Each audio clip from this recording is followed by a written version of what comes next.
সকালবেলা আজকে তাড়াতাড়ি ঘুম ভেঙে গেছে, এই জন্য ঘুম থেকে উঠে পড়েছি। দেখছি বাইরের আকাশটা ভীষণ সুন্দর লাগছে, কারণ কালকে হয়েছিল সারাটা দিন বৃষ্টি। তো দেখো বাইরে জিনিস দেখাচ্ছে। আর এই যে তোমাদের পেঁপে গাছটা দেখালাম না, পেঁপে গাছে পেঁপে হয়েছিল জানো তো। তার আগে আমাদের প্রচুর হনুমান আসতো, তোর জন্য গাছটা ভেঙে গেছিলো। তারপরে আবার গাছ হওয়াতে ওটাতে পেঁপে হয়েছে, কিন্তু এই গাছটাতে আর পেঁপে হয়নি এখনও। তারপরে পেঁপে গাছ, তারপরে সামনে দেখো পেয়ারা গাছ, জামরুল গাছ, মোটামুটি গাছপালাগুলো ভালোই আছে। আর এখানে বাইরে বালি ফেলা রয়েছে, বালি দিয়ে কাজ হচ্ছিল সেজন্য। তারপরে তোমাদের বাইরে দেখিয়ে নিয়ে চলে এসেছি এখন চা করতে।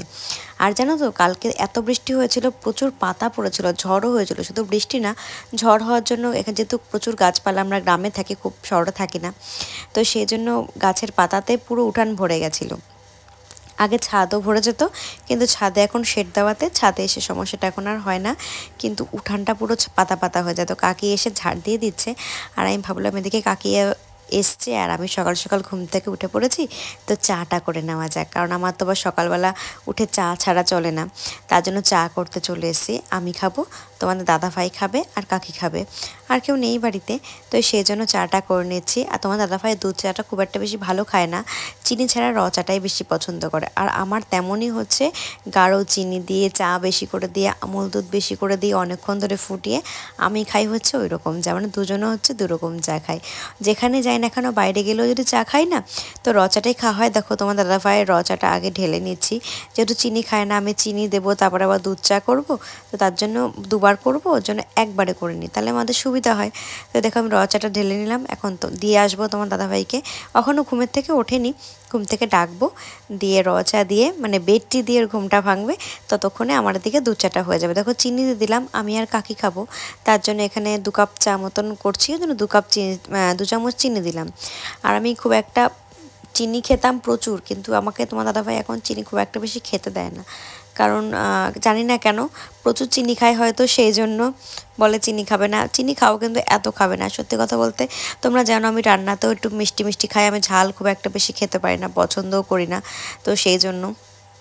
তো 1 কাপ চায়ে 1 চামচ চিনিটাই যথেষ্ট, তো সেজন্য 1 চামচ করে চিনি দিয়েছি।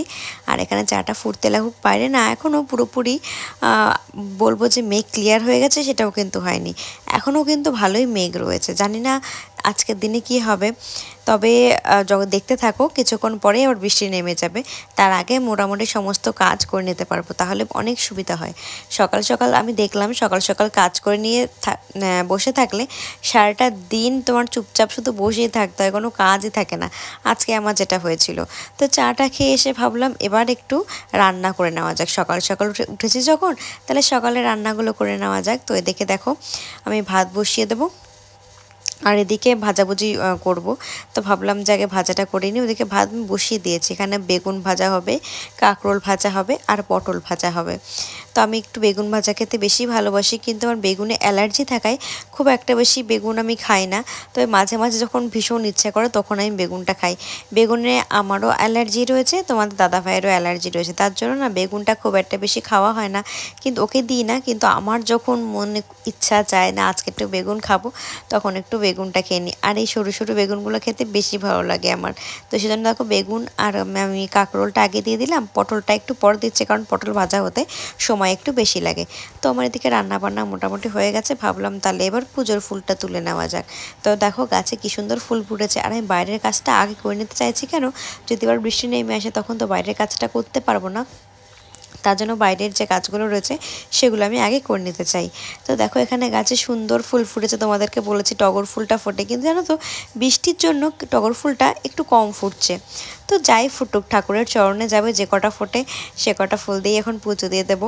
ফুল গাছ আছে আমার, হচ্ছে অনেক জবা গাছ আছে, 5-6টা জবা গাছ ছিল, কিন্তু এত হনুমান রয়েছে, জবা গাছগুলো ডালও ভেঙে দেয় জানো, এত বাজে।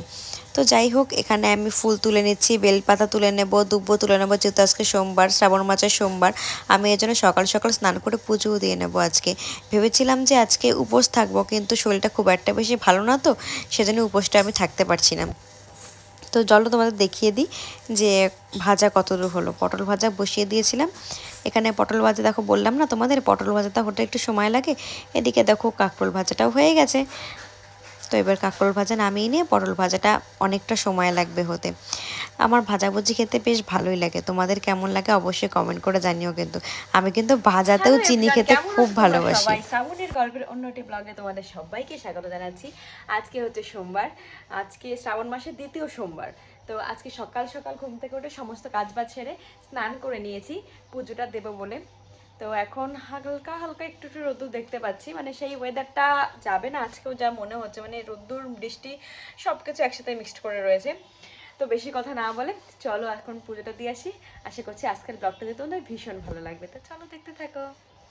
তো দেখো ঠাকুর ঘরে এসে আমি ধুনুচি, প্রদীপ, ধূপকাঠি সব কিছু ধরে নিয়েছি, কারণ এগুলো ধরে নিয়ে যখন পুজোটা করি না মনটা ভীষণ শান্ত হয়ে যায়, আমার ভীষণ ভালো লাগে সকাল সকাল উঠে বাড়ির কাজগুলো করতে। তো এখন আমার এখানে আমার পুজো দেওয়া হয়ে গেছে। এটা হচ্ছে বেগুন ভাজা, এটা কাঁকরোল ভাজা, এটা হচ্ছে ওল ভাতে মাখা, আর এটা হচ্ছে আলু দিয়ে বেগুন দিয়ে সিদ্ধ মাখা রয়েছে। এগুলো মাখা রয়েছে, আমি নতুনগুলো মাখতে পারি না, তাই তোমার দাদাভাই মাখিয়ে দেয়।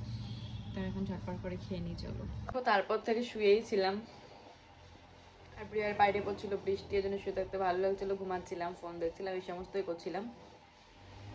তারপর এখন বসে পড়েছি খেতে। আজকে কি রান্না হয়েছে কি আর দেখাবো, প্রায় শেষের দিকে চলে এসেছে, তখন মনে পড়লো তখন দেখানোই হয়নি। তো চলো দেখিয়ে দিই কি কি রান্না হয়েছে।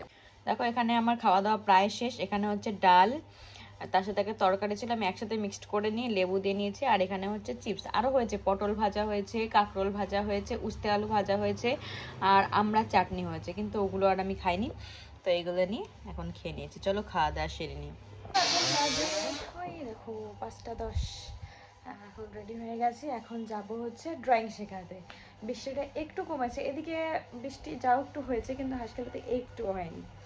তো হাঁসখালিতে ড্রয়িং শেখাতে যাবো না, এই সামনেই যাবো ড্রয়িংটা শেখাতে। তো চলো এখন যাক ড্রয়িং শেখাতে। ড্রয়িং শিখে বাড়িতে চলে এসেছি। তো এখন বাড়িতে আসার পরে চা, তোমরা জানো চা পাগল মানুষ আমি, তো চাটা করে নিয়েছি। এই দেখো চা, দেখবে আজকে কত কিছু এনেছি, অনেকটা চা করেছি। এই দেখো অনেকটা চা করে নিয়ে এসেছি। মাথা যন্ত্রণা হালকা করছিল, ওদের চা খেলে হয়তো পুরোটা কমে যাবে সেই জন্য। আর এখন একটু ঘরদোরগুলো গুছাবো, তারপরে কি করি না করি, বলতে রুটি খাবো, আজকে রাতে একটু রুটি খাবো। আর রুটিটা খেয়ে তারপরে শুয়ে পড়বো, কারণ আজকে সেরকম কোনো কাজ নেই, সেরকম কোনো কিছু নেই। তো তাড়াতাড়ি ঝটপট করে আগে চাটা খেয়ে নিচ্ছি। তো দেখো তারপর রাতের খাবার দাবার নিয়ে চলে এসেছিলাম, মাম্মু চা পাঠিয়েছে আর আমি রুটি করেছি, ভাত খাবো না। আর এদিকে দেখো সে তরকারি ডাল এটা দিয়ে তোমার দাদাভাই খেয়ে নেবে। এখনকার জন্য টাটা, দেখা হচ্ছে তোমাদের সাথে পরবর্তী ব্লগে।